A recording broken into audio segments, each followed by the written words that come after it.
Tutameia apresenta agora uma nova entrevista de nossa série sobre o golpe militar de 64, que está completando 60 anos. Estamos nós aqui nos nossos estúdios domésticos, a Eleonora. O Rodolfo. E do outro lado da tela, conversa conosco hoje um dos grandes lutadores pela democracia, Aldo Arantes, que a Eleonora apresenta agora em detalhes e faz a primeira pergunta, iniciando, então, essa nossa conversa. Eleonora. Aldo Arantes, que bom tê-lo aqui no Tutameia, nesse conjunto de entrevistas. Aldo Arantes é advogado, militante político, foi uma liderança estudantil destacada, depois, na resistência à ditadura militar, também desenvolveu várias atividades, a gente vai falar aqui sobre isso, da liderança do PCdoB. Aldo, eu gostaria de começar te perguntando onde você estava, né, no dia 1º de abril de 1964. Olha, quero inicialmente agradecer ao Tutameia, ao Rodolfo, à Leonora, pela oportunidade de prestar esse depoimento. Eu acho que é um momento importante que nós estamos vivendo, 60 anos de ditadura militar, e com tudo que nós vivemos nesse período recente, sobretudo no governo Bolsonaro e as ameaças da democracia, é extremamente importante, digamos assim, a gente retomar esse debate para mostrar esse caráter autoritário da extrema-direita, né, e todo o risco que a democracia correu e continua correndo.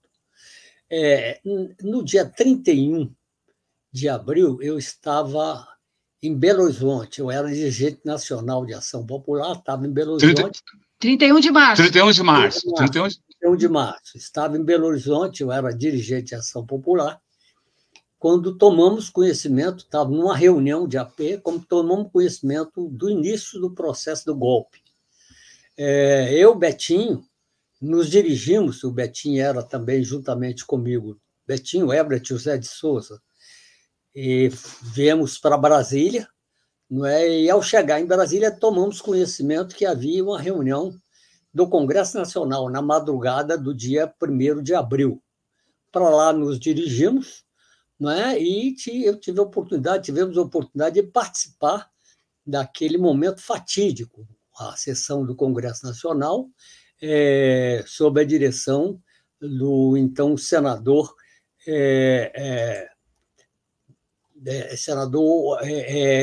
Auro Moura Andrade. Né?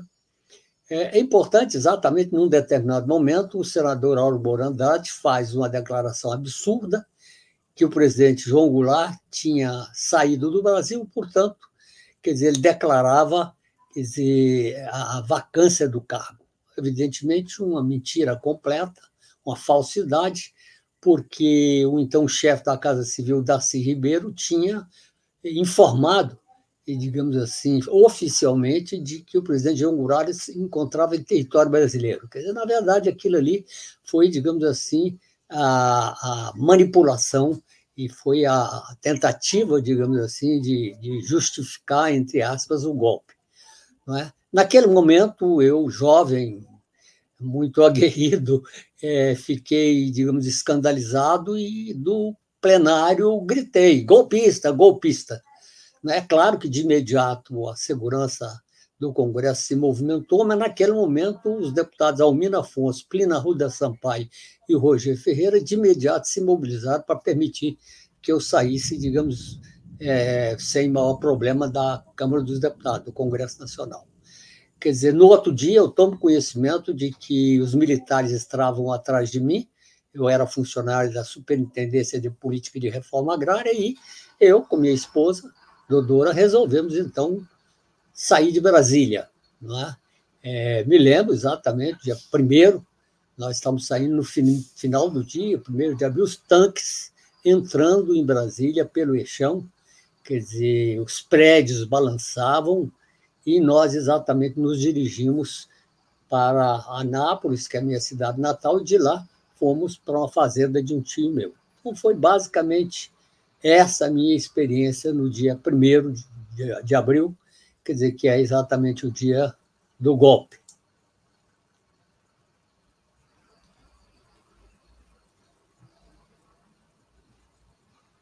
Então, vamos voltar então a essa reunião em que vocês estavam, quando ficaram sabendo da movimentação, que era uma reunião, digamos, de rotina da direção da AP, Ação Popular, ou era uma coisa específica, já pensando, Rodolfo, enfim. eu não me lembro direito, mas é possível que já fosse uma reunião já tendo em vista, porque, na verdade, esse processo golpista ele vinha vindo.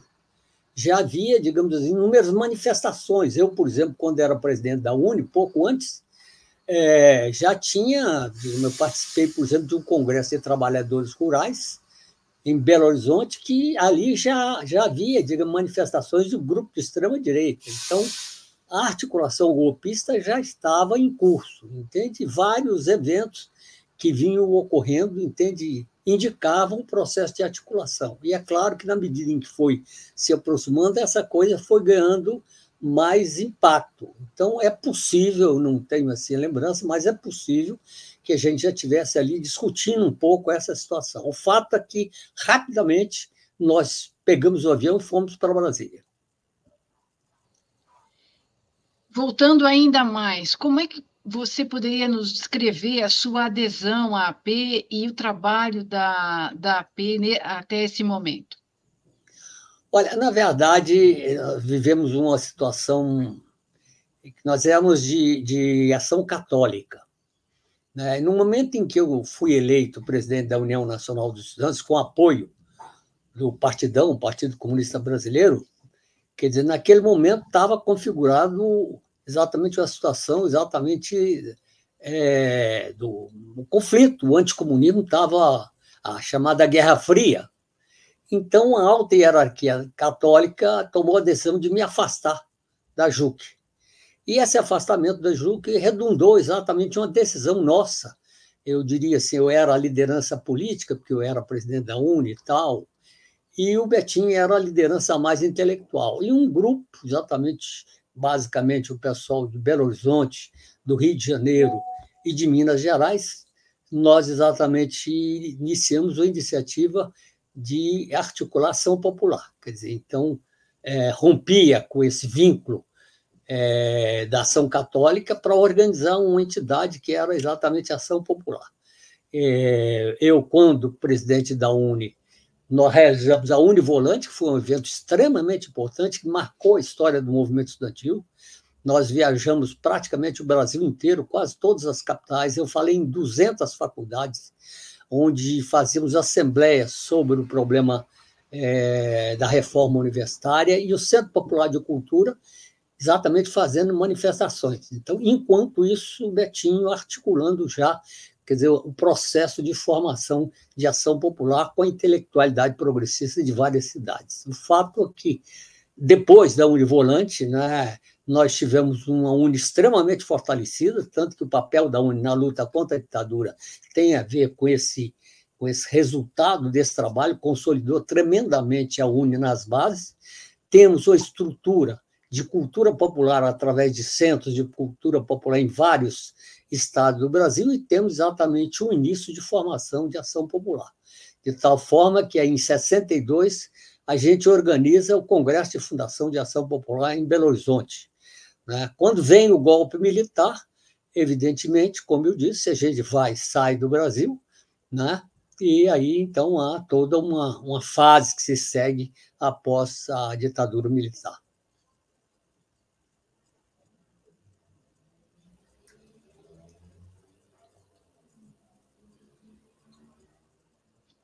A ação popular teve um papel importante no processo de resistência, mesmo, quer dizer, tendo militantes fora, militantes clandestinos, ela teve. Você podia falar um pouco sobre esse papel dela na resistência à ditadura? Bom, na verdade é o seguinte: após o golpe militar, nós fomos para o Uruguai, não é? Betinho, eu, Dodora, e lá convivíamos com o Brizola e com um conjunto de outras pessoas que estavam no Uruguai. Num determinado momento, nós resolvemos voltar para o Brasil na clandestinidade. Não é? É bom dizer que eu, por exemplo, vivi 11 anos na clandestinidade, fui preso 2 vezes. né, na segunda vez, violentamente torturado. Mas logo que eu volto, eu e Betinho voltamos com a Dodora, voltamos do Uruguai, a gente reorganiza a Ação Popular. E a Ação Popular passa a ter um papel muito importante na luta contra a ditadura. Tanto que, num determinado momento, nós lançamos exatamente uma palavra de ordem, chamava Movimento de Combate à Ditadura, MCD. Né?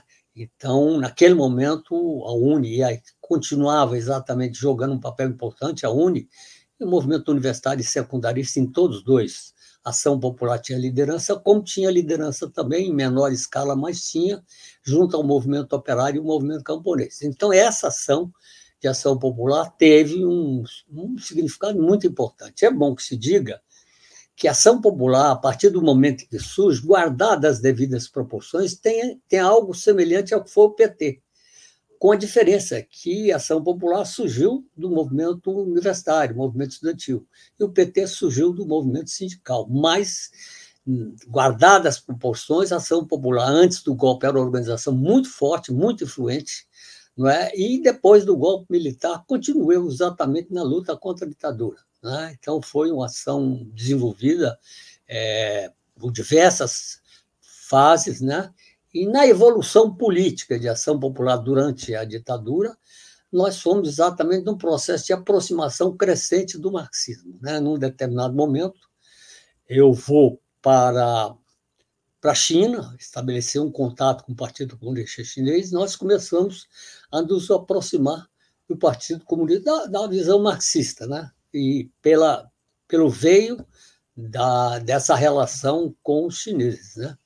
E aí, tanto que, a partir de um determinado momento, a Ação Popular passa a chamar Ação Popular Marxista-Leninista. Não é? E aí, também nesse período, quer dizer, um pouco por influência tanto dos chineses como dos vietnamitas, que tinham muita experiência, digamos assim, de conviver com o povo, nós, a Ação Popular, definiu uma política de integração na produção. E aí vários de nós nos deslocamos para a fábrica, por exemplo, o Betinho foi para a fábrica, outros companheiros foram para a fábrica, e um conjunto foi para o campo. Eu, por exemplo, fui para o campo, para o interior de Alagoas, com a Dodora, com os meus filhos, a gente tinha 2 filhos pequenos. O Haroldo Lima foi para o interior da região do Cacau e inúmeros outros dirigentes foram para o interior. Foi uma experiência assim, bastante interessante. No caso específico meu, quer dizer, em Alagoas, nós tínhamos lá uma escola de preparação militar, né? Uma tentativa de preparação militar lá, e, num determinado momento, a ditadura, quando vem o ato institucional número 568, a ditadura baixa lá, né? E termina prendendo, quer dizer, eu, os meus amigos, a Dodora, as crianças. Na verdade, a Dodora foi presa com as crianças. Nossos filhos tinham 2 e 3 anos de idade. Entende? Eu fiquei preso durante 6 meses e a Dodora com as crianças ficaram presos 4 meses e meio. Entende? Naquele momento foi um momento complicado, sério, né? As crianças ali presas, mas eu terminei conseguindo fugir. Eu fugi da prisão lá em Alagoas, né? Foi uma fuga interessante, né? Porque com a participação de pessoas de ação popular, né?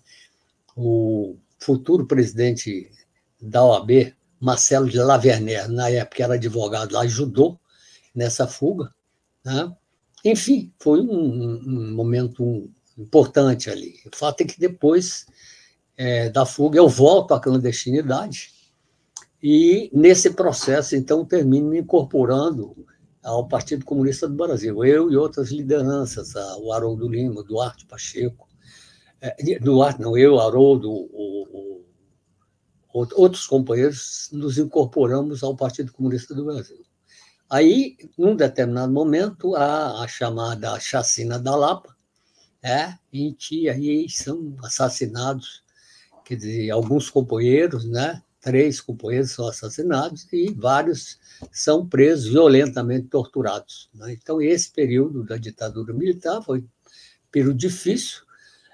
Nós vivíamos na clandestinidade, como eu disse, vivi 11 anos na clandestinidade, com nome trocado, nome meu, da Dodora.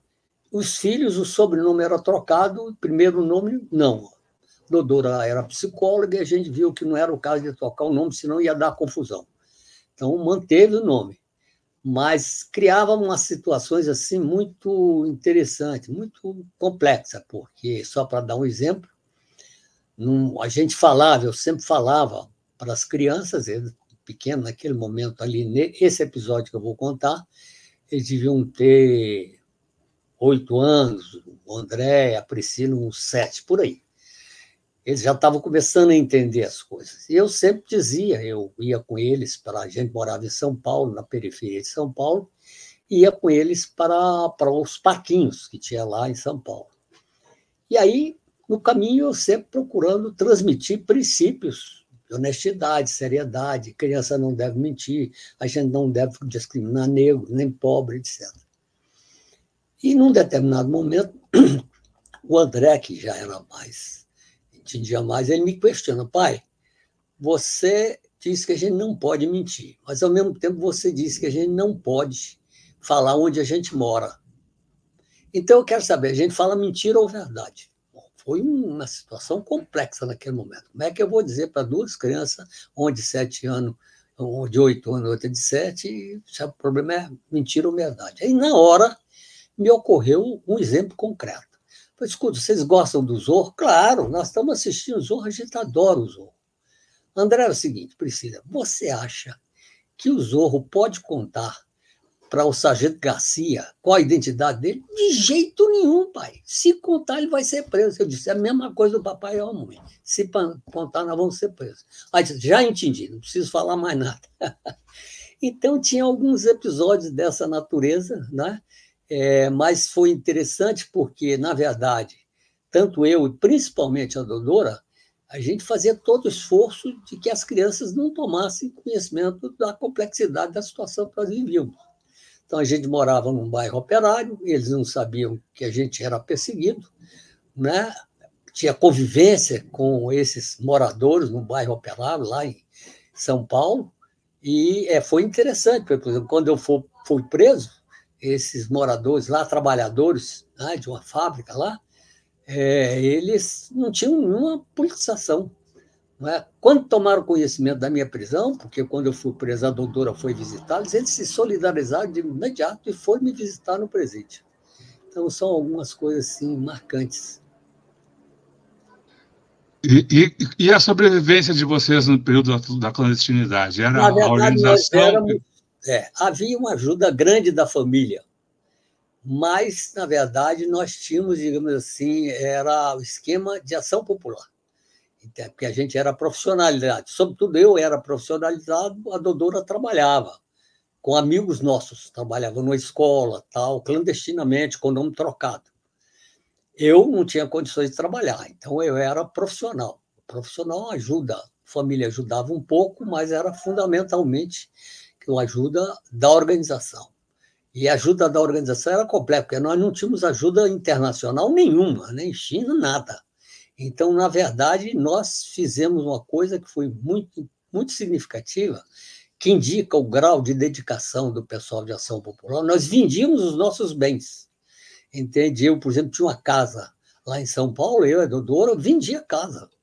Entende? E outros companheiros venderam fazenda, vendia joias. Então, era com isso que a gente tinha condições de desenvolver a atividade política, é claro, com uma certa ajuda da família também.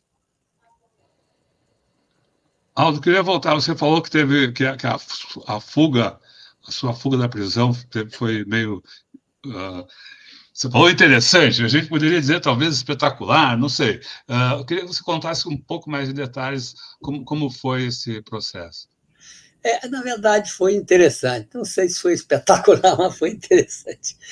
Porque, na verdade, num determinado momento, nós estávamos sendo julgados lá em Recife. E as crianças pequenininhas, nesse período, eles tinham 4 e 3 anos de idade, foram para a auditoria de Recife e, claro, começaram a fazer uma confusão, uma bagunça. Eu combinei com a Dodora: deixa essa criançada fazer. Lá as cadeiras não eram fixas, eles derrubavam cadeira, mexiam na cortina, então estavam fazendo uma arruaça.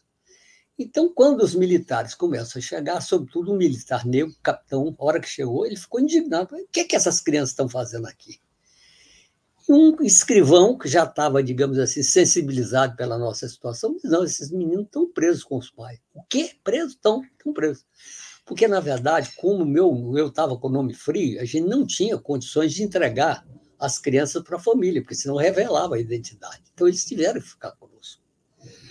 Pois bem, aí, na hora do julgamento, entende? Num determinado momento, eles fazem um questionamento a um coronel da Polícia Militar de Alagoas, nós estávamos sendo julgados ali em Recife, mas nós estávamos presos em Alagoas. Eles fazem um questionamento para o coronel, escuta, por que o senhor prendeu as mulheres? No fundo, era a forma indireta deles enfrentar a questão da criança, porque eles não queriam falar que tinha criança presa. Né? Ninguém falou em criança.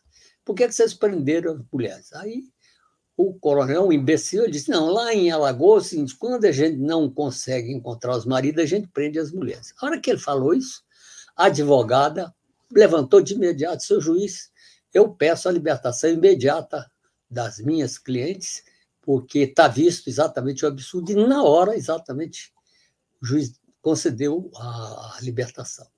Então, elas saíram, as crianças saíram e tal, e nós, os homens, eu, o companheiro e outros companheiros, continuávamos presos. Mas, em função disso, a hora que a gente voltou para Alagoas, eles tiraram a gente da prisão e nos botaram num quarto. Não é? Então, portanto, a situação ficou mais fácil para fugir. Né? Mas era um quarto no DOPS, cheio de policial.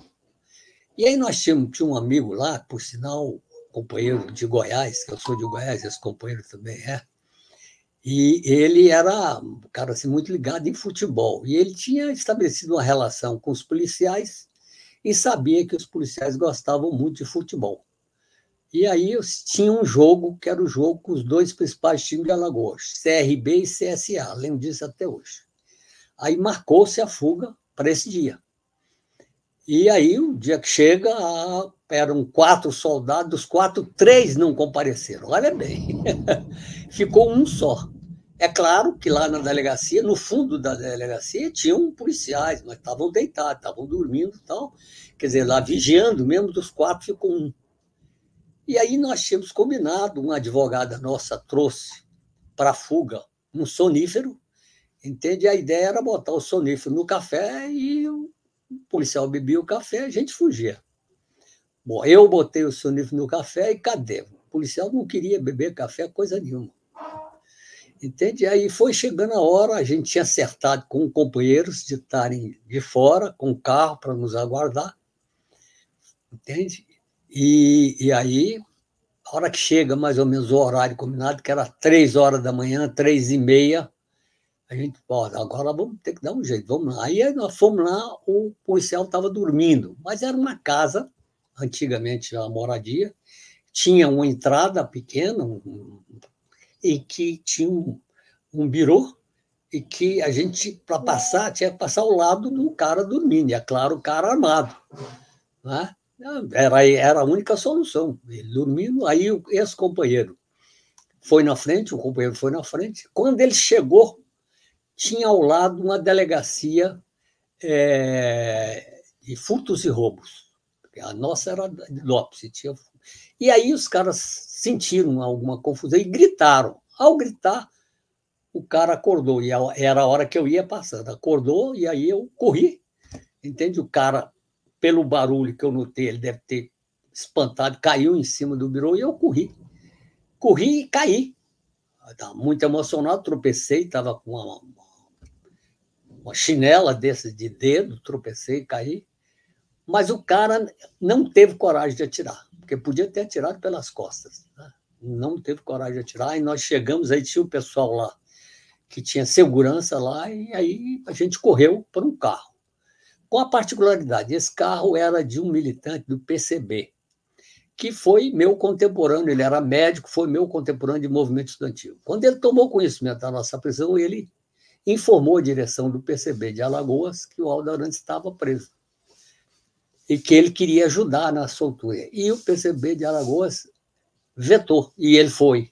Com um detalhe, o carro dele era o único carro daquele modelo, de último modelo. Ele vai com o carro dele, que era facilmente identificável. Cara, eu depois mantive relações com ele, como deputado, fui visitado. Cara corajoso e muito solidário. A gente, então, entra no carro dele, partimos para a casa de uns amigos, né? Que a ideia era uma casa que não era muito distante da onde a gente fugiu, a ideia era a gente ficar lá, tal, deixar passar a história. O fato é que a hora que a gente chega lá, eu me lembro, estava chuviscando, a gente bate, e aí o carro vai embora. A hora que a gente bate, não aparece ninguém. Ou seja, esses amigos ficaram com medo. Olha bem a gravidade da situação. Então, nós... E daí a pouco começa a sirenes. Então, denúncia e tal, fugiu e tal. E aí, bom, nós estamos lá. A sorte é que o pessoal nosso de Ação Popular tinha alugado uma casa, e aí, de imediato, a gente localiza lá um táxi, e damos uma de que estamos de fogo, viemos de uma festa e tal, e aí nos dirigimos para a região distante e fomos para esse local, ficamos lá uns 2 dias, no final de 2 dias, a gente foi com o mesmo carro, com o mesmo médico, nós fomos no porta-mala dele, porque estava vendo revista, nesse dia eles já tinham suspendido a revista, ele nos leva então até Recife, quer dizer, no porta-mala. Eu nunca tinha sabido que 2 homens dentro do porta-mala dá, então fomos 2 no porta-mala do carro. Aí a gente ia, até a hora que chegou na fronteira de Alagoas com Pernambuco, ele então abriu tal para a gente respirar, depois fechou outra vez e nos levou até Recife. Lá de Recife, a gente então veio para São Paulo para continuar a luta.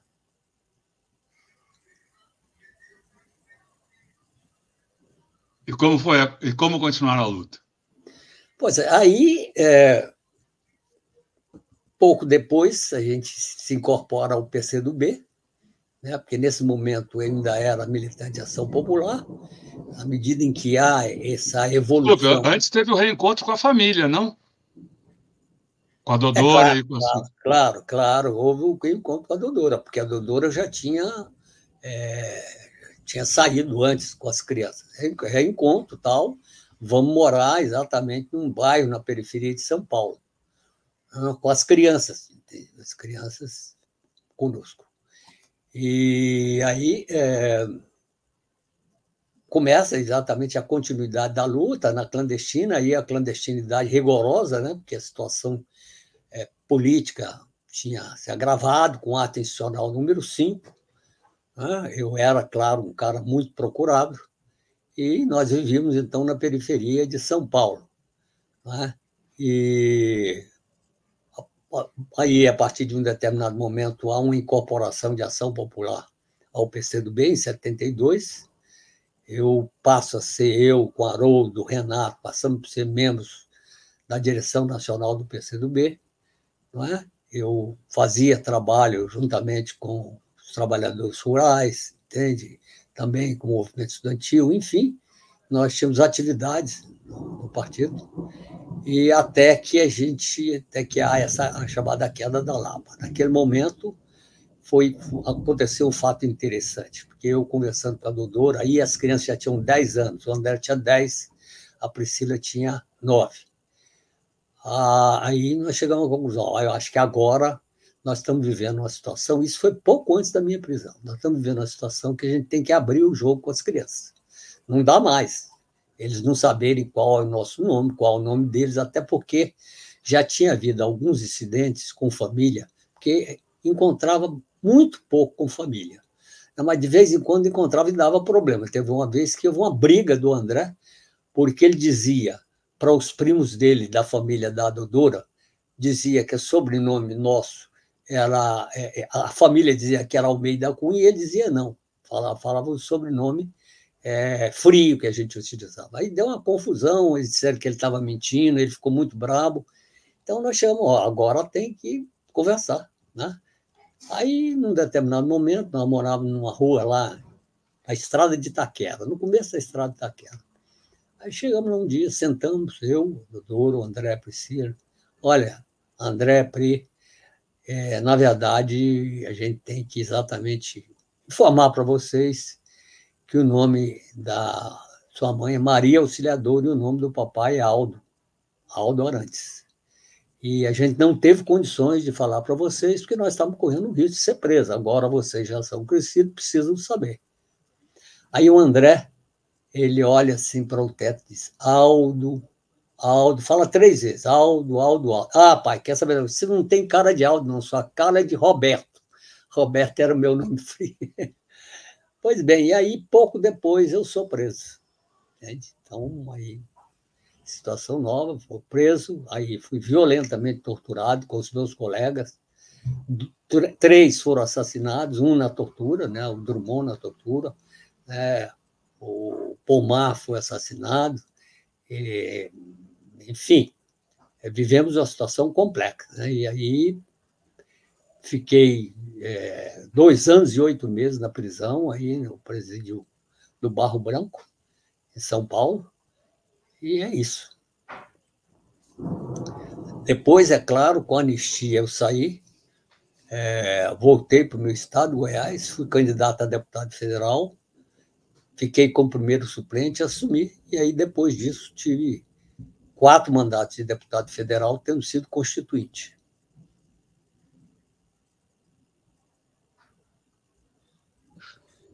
Queria que você nos falasse um pouco da chacina da Lapa, as circunstâncias daquela reunião, que avaliação era feita naquele momento, como é que foi aquele episódio? Na verdade, ali nós estávamos discutindo, fazendo um balanço sobre a guerrilha do Araguaia. E foi um momento marcante, porque tinha morrido vários companheiros na guerrilha do Araguaia e tinha vindo um companheiro que estava exatamente relatando o problema. E aí houve uma discussão tal, em que havia opiniões diferentes sobre o problema da guerrilha, mas havia um senso comum de que a guerrilha foi um ato de heroísmo, de luta, de resistência contra a ditadura militar. Agora, o que ocorre é que antes da reunião foi preso exatamente um dirigente do partido. Esse dirigente do partido terminou exatamente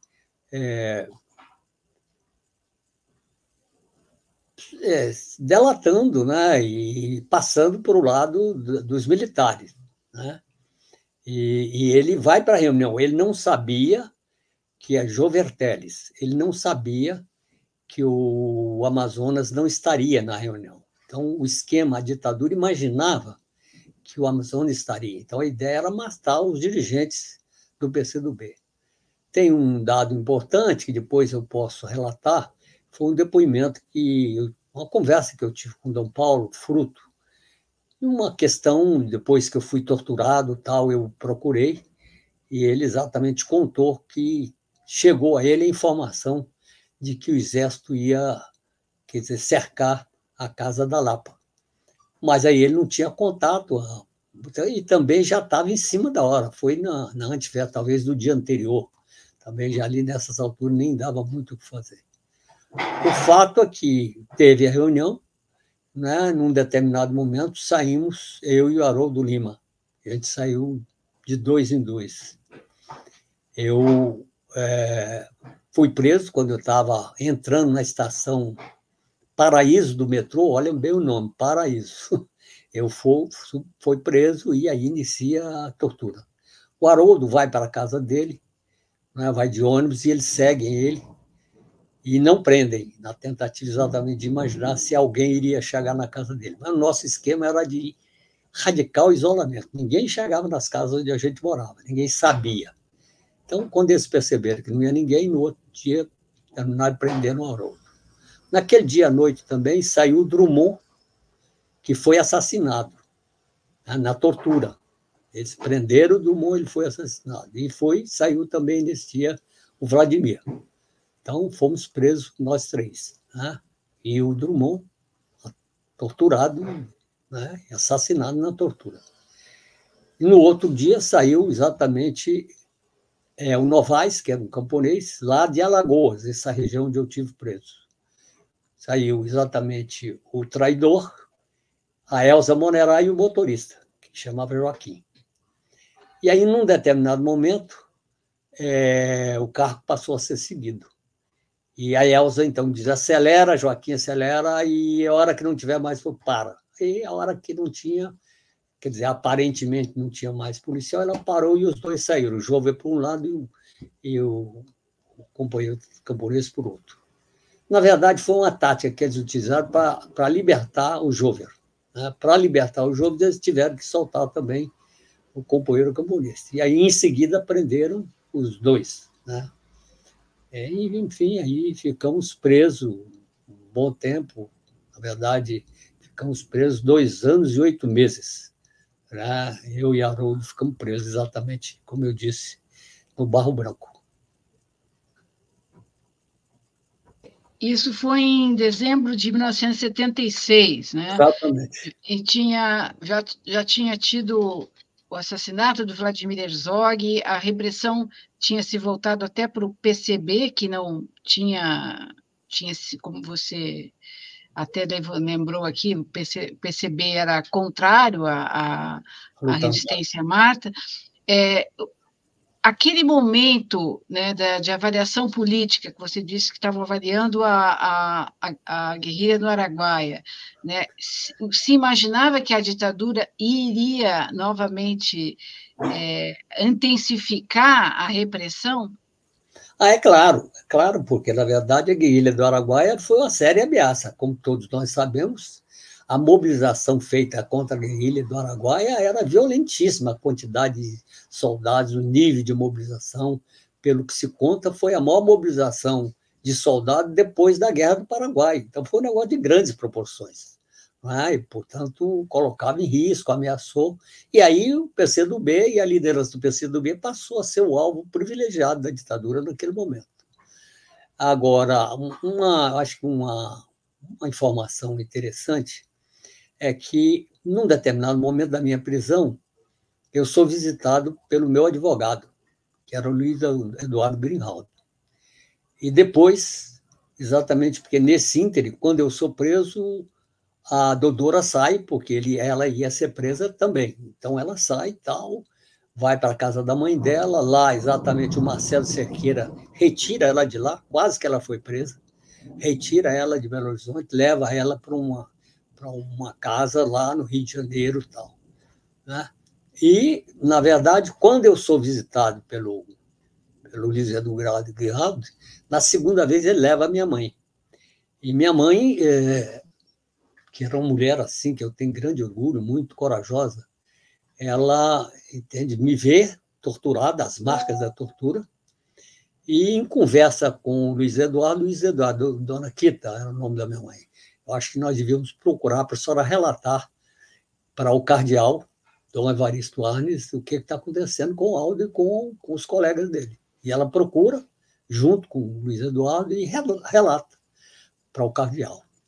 E o cardeal diz para ela, Dona Quita, a senhora só tem uma coisa para exatamente fazer, é a senhora denunciar, porque naquele momento tinha o chamado início de abertura, porque exatamente estava o início da chamada abertura. Então, tinha alguma abertura na imprensa. Mas eu queria avisar a senhora que pode acontecer com a senhora o que aconteceu com o seu filho.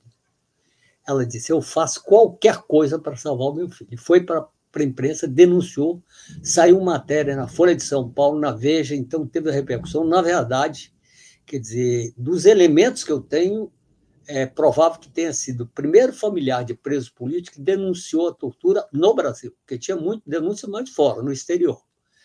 Ela, então, aí tem uma repercussão muito grande essa questão e, evidentemente, foi um marco de grande relevância. Bom, quando eu... Aí, nesse ínterim, depois que eu sou eleito deputado tal, eu procuro o cardeal para agradecer. E tem um episódio que eu conto num livro de memória, chama Alma em Fogo, não sei se vocês têm conhecimento, chama Alma em Fogo, Memórias de Militante Político. Eu retrato esse episódio. Eu procuro o cardeal para agradecê-lo. Cardeal, queria dizer para o senhor, em nome meu, em nome dos colegas que foram presos ali, sua atitude corajosa foi muito importante para nós. Ele disse, não, Aldo, Vocês não têm nada a agradecer, pelo contrário, eu acho que o papel que vocês informaram, desenvolveram, foi muito importante para a democracia e tal. Agora, eu queria te contar um caso. Quando a sua mãe me procurou, eu entrei em contato com o comando do 2º Exército. Na época, o comando do 2º Exército era o general Dilermando. Aliás, eu entrei em contato com o general Dilermando, me procurou quando ele assumiu o comando do 2º Exército, depois do assassinato do pessoal, né? Do Manuel Filho. Do Manuel Filho. Houve a mudança do comando e ele, então, me procurou, e disse, olha, eu sou agora o comandante do 2º Exército e quero fazer um juramento, senhor, perante o Cristo que está aí. Enquanto eu for comandante do Exército, não vai haver tortura. Isso Dom Paulo me falando. E, bom, quando a sua mãe me procurou, e dizendo que você foi torturado, eu entrei em contato com o comando do 2º Exército. E aí, o comando do 2º Exército, que tinha dito que qualquer denúncia de tortura eu teria acesso, quer dizer, ao DOI-CODE e ao BAN, simplesmente eles não autorizaram a visita. Com um detalhe, teve aqui no Brasil, naquele momento, a Comissão Internacional de Juristas Católicos, porque como a gente tinha sido de ação católica, teve uma comissão importante que teve aqui no Brasil, e eles impediram que essa comissão nos visitasse. Então, passado algum tempo, quer dizer, o comandante do 2º Exército, general Dilermando, procura o cardeal, pedindo para ele para celebrar a missa do 1º de abril, do golpe. E 1, 2, 3, 4 vezes o cardeal não aceitou. Ele telefonava, o cardeal não aceitava. E um dia, Dilermando foi pessoalmente lá visitá-lo. Cardeal, o senhor sabe, eu sou católico praticante. Para mim, é muito importante que o senhor celebre essa missa e tal. Ele disse, cardeal, para ficar claro por que eu não quero celebrar essa missa, vamos fazer o seguinte. O senhor fica na condição de general. O senhor fica na condição de cardeal e eu fico na condição de general. E o general, sabendo que houve tortura, eu pergunto ao senhor, o senhor, em sendo cardeal, sabendo que o general, quer dizer, houve tortura, o senhor celebraria a missa? Aí o cardeal me disse, ele abaixou a cabeça e disse que não. Ou seja, ele confirmou, através do gesto, que houve tortura. Essa coisa foi muito marcante, porque até então o cardeal não tinha dito isso para ninguém. Tanto que, quando eu resolvi botar no livro, eu fiz uma consulta para ele. Se eu estava autorizado a colocar no livro.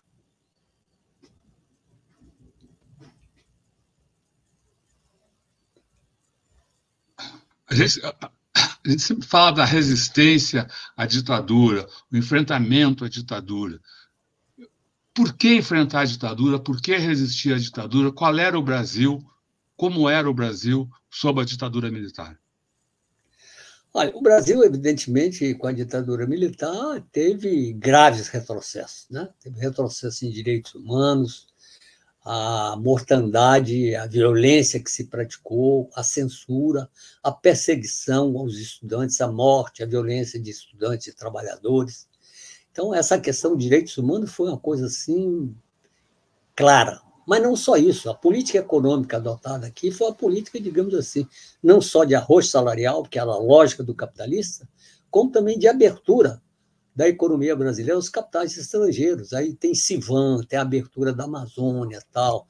Enfim, um conjunto de medidas que caracteriza a ditadura militar como brutal retrocesso e uma submissão completa aos interesses dos americanos. Todos nós sabemos o papel que o imperialismo norte-americano teve no golpe de 64. Né? Aquele filme que todos nós conhecemos, né? O Dia que Durou 21 anos, mostra a participação direta do presidente dos Estados Unidos, né? Enfim, o envio de navios para a costa brasileira, tal, porta-aviões, uma ação direta, inclusive com a perspectiva de intervenção militar no Brasil, caso, quer dizer, houvesse uma resistência mais significativa. Infelizmente, o que ocorre é que no golpe militar, quer dizer, os setores democráticos não estavam preparados. E mesmo o governo Jango, quer dizer, o chamado dispositivo militar do governo Jango também não estava suficientemente preparado. E o próprio Jango, política e ideologicamente, também não estava. Então, ele, na realidade, agora, você vê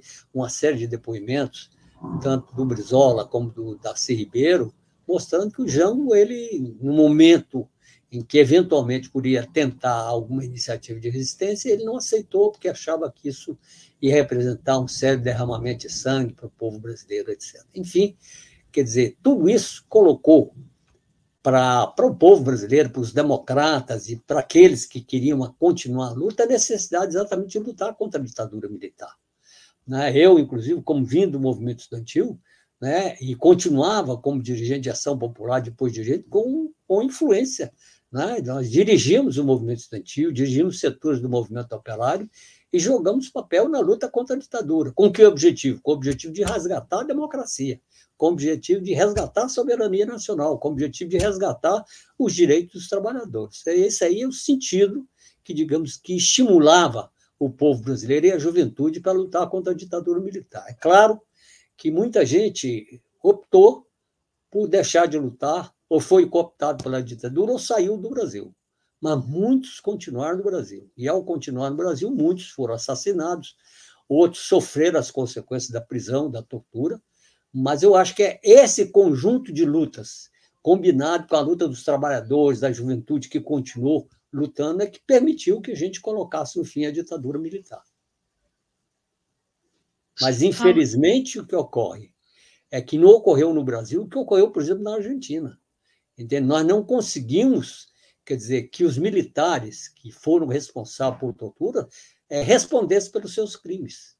Eu me lembro, num determinado momento, quando a Ordem dos Advogados do Brasil apresentou exatamente um questionamento à decisão do Supremo sobre a anistia, eu tive com o ministro Eros Graus, e ele dizia, não, na verdade, essa decisão é a decisão que está relacionada com o acordo feito na época em que foi aprovada a anistia. Não houve acordo, houve a imposição da ditadura, porque a anistia foi aprovada no período da ditadura.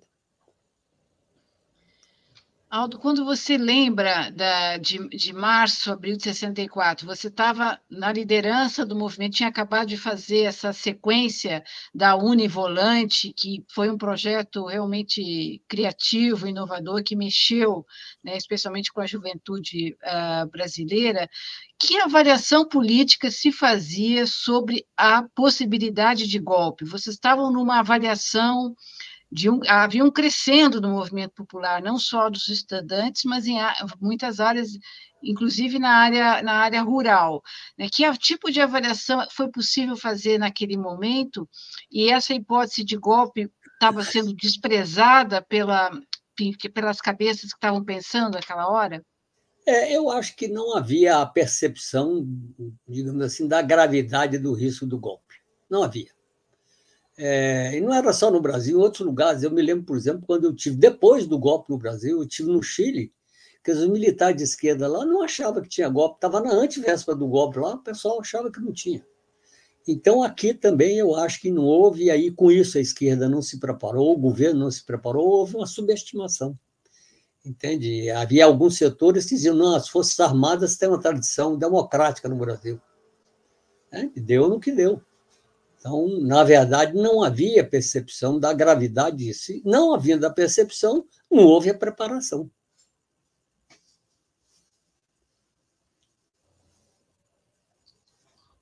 Aldo, 60 anos depois do golpe militar, 21 anos de resistência à ditadura e outras tantas décadas de reconstrução da democracia. A Constituinte que você... A Constituinte, na qual você teve uma participação importante.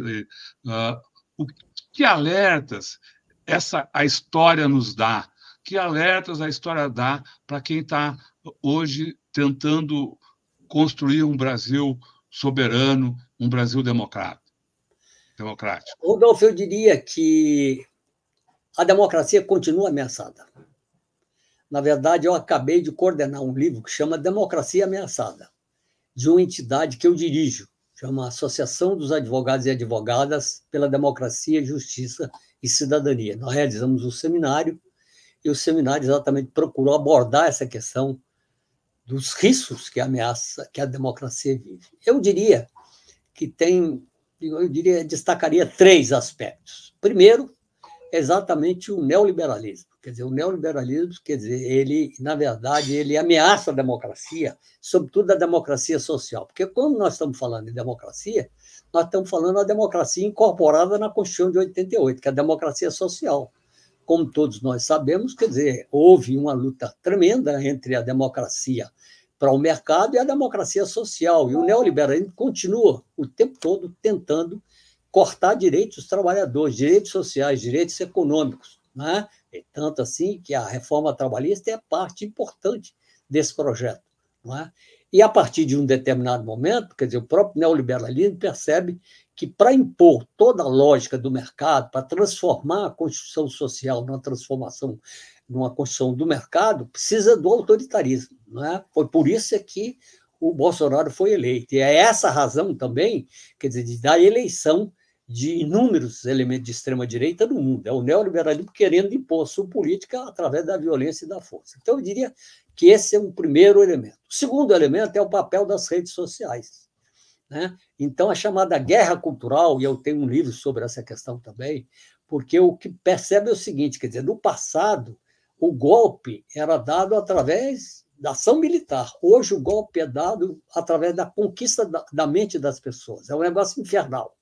Então, as redes sociais, com a utilização dos algoritmos, né? Porque quando você discute isso, mas fake news, mentira, sempre existiu, é verdade, sempre existiu na política e na guerra.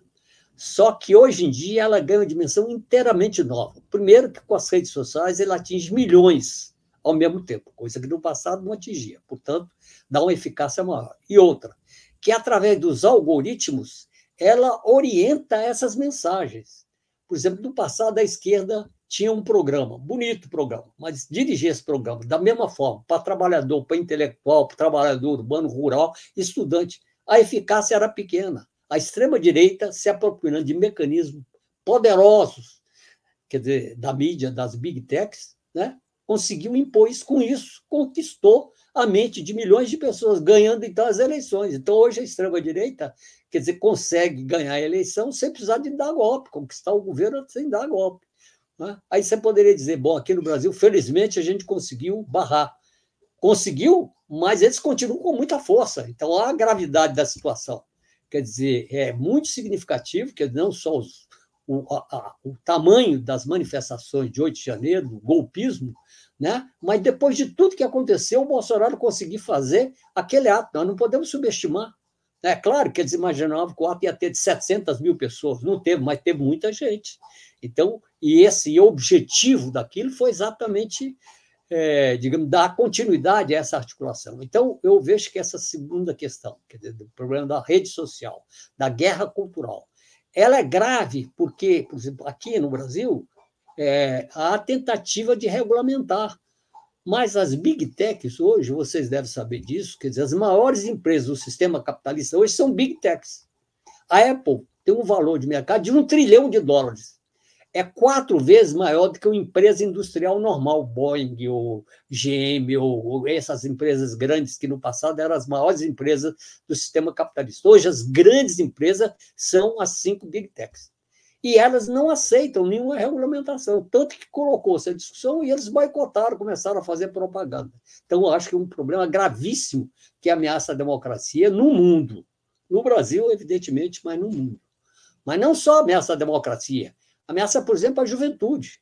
Né? Agora, por exemplo, teve um evento no Senado norte-americano, quer dizer, uma grande quantidade de familiares denunciando, quer dizer, a morte, o suicídio de crianças em função da influência das redes sociais. Então, é um problema gravíssimo e não está se conseguindo exatamente regulamentar.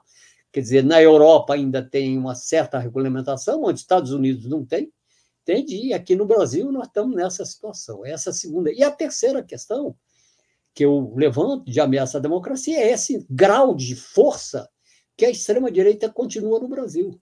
Tem uma força grande no parlamento, que está dificultando a governabilidade, está dificultando que o presidente Lula dê resposta aos problemas do povo, dificulta, não impede, mas dificulta, né? Uma presença forte nas redes sociais, quer dizer, tem hoje um especialista na questão da guerra cultural, se tornou grande amigo meu, inclusive é coautor desse livro que eu lancei, chama Reconstruir a Democracia, que é João César de Castro Rocha. Ele fala exatamente da existência de uma midiosfera bolsonarista. Então, e aí a esquerda não tem algo semelhante. Então, nós estamos dançando nesse sentido, né? Então, eu acho que esse conjunto de fatores, quer dizer, somado com essa força, então, que eu estava dizendo, da extrema-direita, no parlamento, nas redes sociais, e agora a demonstração que continuou com força nas ruas. Então, eu acho que exatamente nós temos que dar resposta nisso. Primeiro, o governo tomar medidas para atender às aspirações da sociedade, né? Eu acho que o governo e as redes sociais têm que exatamente dar resposta em relação às redes sociais e nós temos que botar o povo na rua, entende? Então, o povo na rua é o fator decisivo. Nós não podemos aceitar e nem admitir, quer dizer, que a extrema-direita continue tendo esse papel que está tendo na mobilização das ruas. Eu acho que nós temos, é claro, eu tenho inclusive discutido isso. Outro dia saiu uma afirmação absurda, dizendo que a esquerda morreu, né? Acho que é absolutamente errado, injusto, e é fazer o jogo do adversário. Agora, que houve uma fragilização da esquerda, houve. Não que morreu, mas houve. E por quê? Tem razões. É que o avanço do neoliberalismo terminou, na verdade, criando, incutindo, inclusive em setores de esquerda, alguns conceitos neoliberais, do papel do mercado, etc., da iniciativa privada, tudo isso, né? E também a ofensiva brutal contra o comunismo e o socialismo, contra as ideias, digamos, coletivas. Então, o renascimento, a reafirmação dessas ideias e o entusiasmo daqueles que estão convencidos é fundamental para retomar o processo de mobilização num patamar mais avançado.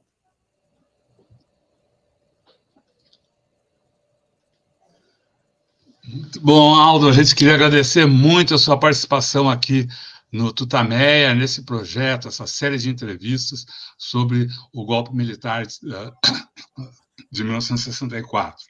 A gente agradece também ao público que está nos acompanhando e lembra que essa entrevista fica disponível em todos os canais Tutameia.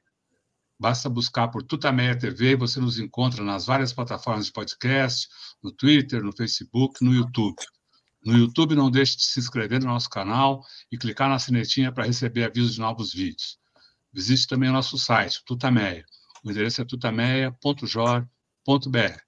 E agora, antes das despedidas, a gente devolve a palavra para o nosso convidado, para que dessa vez tem perguntas. Então, faça sua fala, mande sua mensagem para o povo que está aqui conosco e que segue com a gente pela internet afora.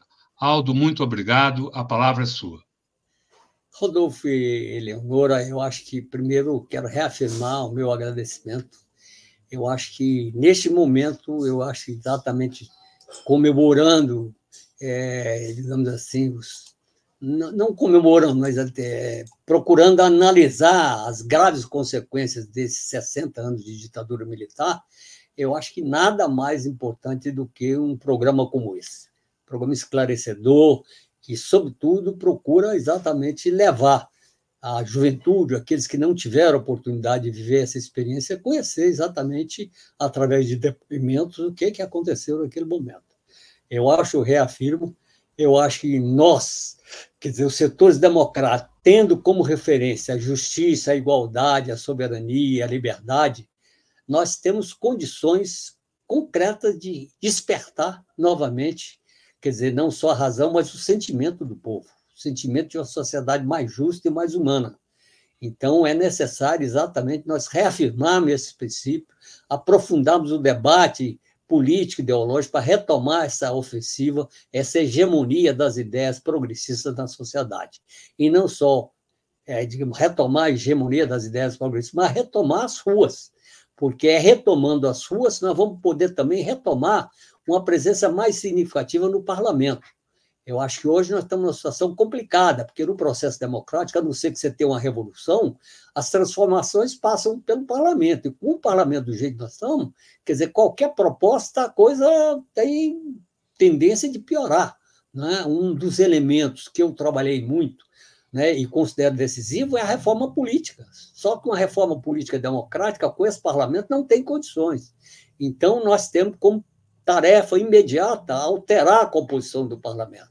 Para isso, eu acho que essas eleições municipais jogam papel, e a extrema-direita está jogando. Nós temos que perceber, quer dizer, que o que está em jogo é exatamente essa consolidação, digamos assim, de um espaço das forças democráticas, que passa pela eleição de vereadores, prefeitos, passa pela eleição de governadores e deputados federais e vai exatamente caminhar para a reeleição do presidente da República.